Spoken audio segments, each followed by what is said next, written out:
So when I came to Urbana, I wasn't actually in the best mindset, and so I actually wasn't expecting anything. But I knew that from compelling that I needed to have an open heart coming in, and I think as for expectations, I just kind of let God do the work, and so that kind of just set me free actually. I think that I came into it just wanting to learn and to just hear God's word and hear God's message and get to fellowship with my fellow brothers and sisters in AIV. But like honestly, I didn't come in with any expectations about missions or anything. Just because I really felt like I didn't have that as a gift, and I gave myself that excuse that I wasn't good at it, so I wouldn't do it.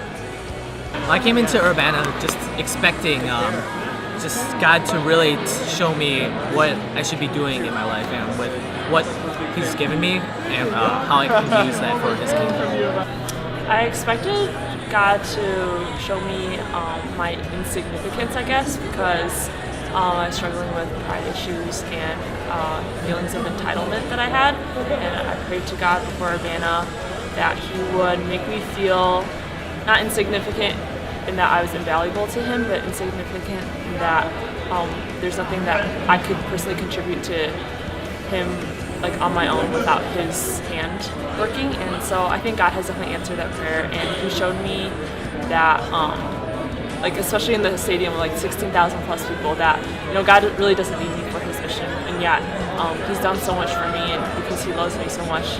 And in response, that's kind of like made me realize my worth, but not because I deserve anything.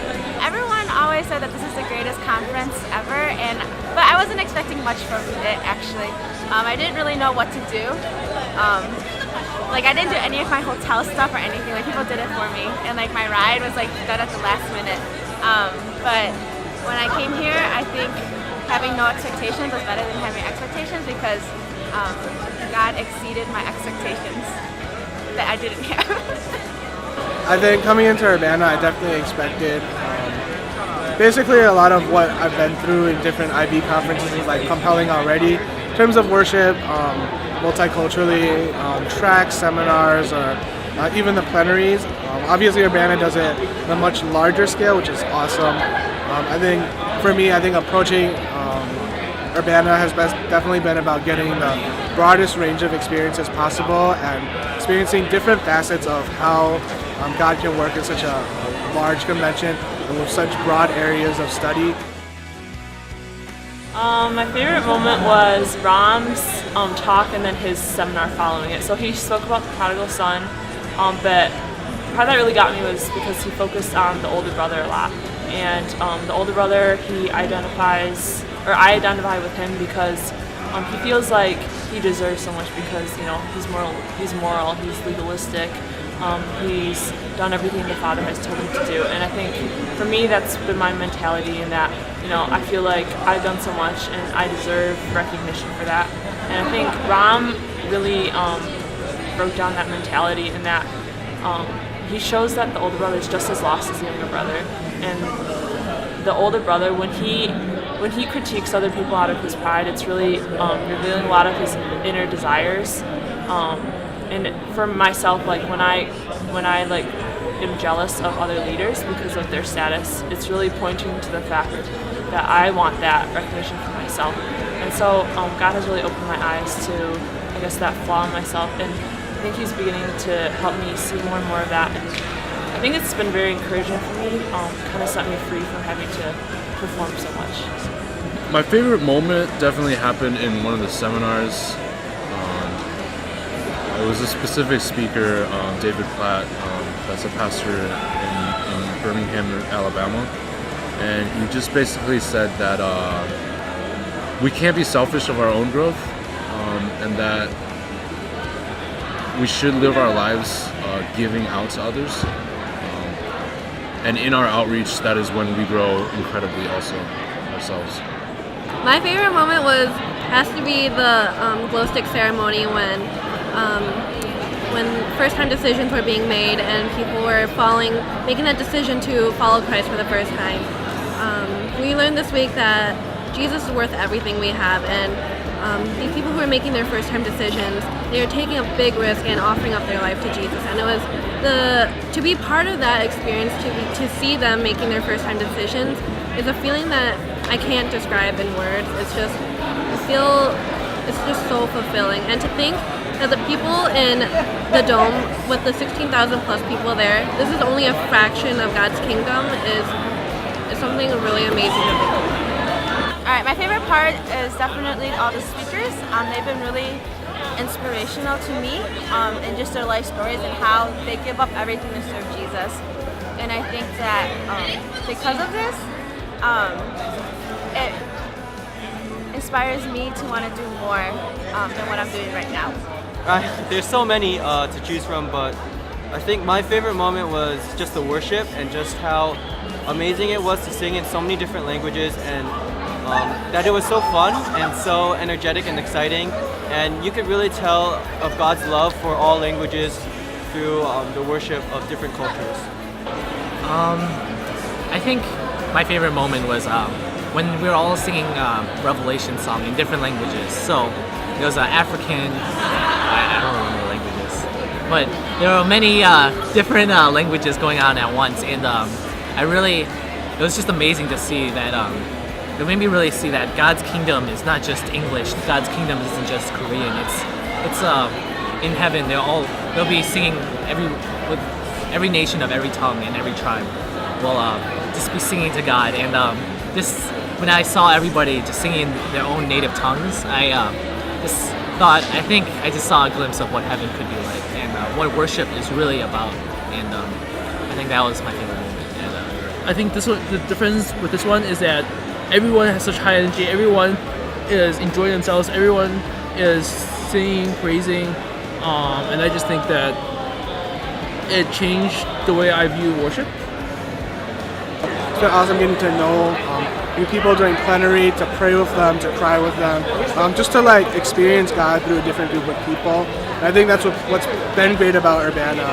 Has definitely been me seeing and experiencing different communities. I think what God really challenged me with was why aren't you going and doing? And a lot of the time I was just, I have things to do, or I'm a little bit busy, so I can't really devote myself to just developing, just chasing Him. And I think Urbana has really convicted me of just next semester or just the rest of my life, just always be chasing Him and always be just doing whatever I can and using everything that I've been given. I think God has really been speaking to me to really reevaluate how I look at evangelism and outreach. I feel convicted after this conference to really make my best effort to put everything out there in evangelism, and examining all the different people in my life and asking myself, why am I not evangelizing to these certain family members, and why am I not evangelizing to these certain classmates and these people on campus, and really taking steps towards pushing myself to take risks in these areas, as well as bringing people along with me in this. I really don't know how I'm going to change from Urbana, because I think what I feel now, I might not be feeling a few weeks after I get back home. But I think one thing I did take away from this is the urgency and the mindset of outreach, of missionary work. Not necessarily going somewhere super far, but just starting in your own community, starting different projects. And missionary work doesn't have to be just telling people about Christ. I think that's the common misconception that, if you're doing missionary work, then just tell people about Christ. But I think missionary work can also just be serving. And when people see you serving, I think whether they know it or not, God is doing work in their lives, and that is a step toward them getting to know God, whether it's through people telling them or by a couple of people I know, like they've had visions or just pure curiosity. And I think just having that mindset is really important. I found that that's not good enough. That it's not good enough to say that I'm not good enough at missions, so I shouldn't do missions. Rather, it's a call to all Christians to do missions, good or bad, and that no matter where you are in your faith, no matter how good you are at explaining the gospel, that God will use you, and that God is able to use the ordinary to do extraordinary things. Just like he used the fishermen like Peter and James and John, just fishermen, but he used them to be disciples and the very first missionaries of his kingdom. And in the same way, I have been called to join in with that tradition and to go out and to serve God. And my place right now is the campus, obviously. That's like the obvious place. And so the changes I want to make are to just be more missional in thinking and in action, and to go out and talk to friends about God and talk to family about Jesus who don't know him yet, and to really make an effort and challenge myself to go out and do. Going to exposition and plenary and going to seminars, it really taught me that missions isn't something that is just like going overseas. It could happen anywhere, and it really like opened my eye to like different opportunities that there are for missions.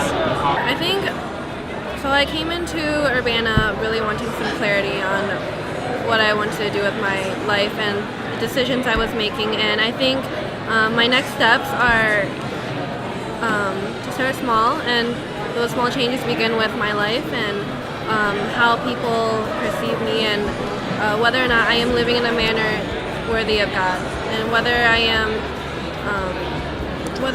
evangelizing to them with what they see from me and my actions, rather than like what I'm saying all the time. So those small steps are going to be my actions and how my friends and family perceive me. Definitely for me, when I heard Ram say that question, do I view the house of God as too small for me? Do I view it as a zero-something where whatever he gives someone else, he can't give me? When he questioned that, I was like, yeah, I think I've definitely seen that.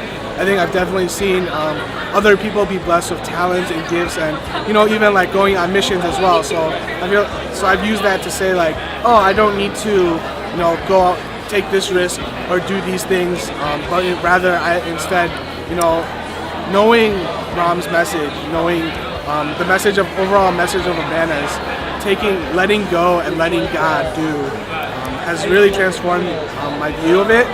Coming from a church where missions were never ever focused, just because of the ethnicity, the ages of our audience, it wasn't talked about at all. So I think up until now, whenever people mention missions, it's always been like very, it goes in one ear and out the other.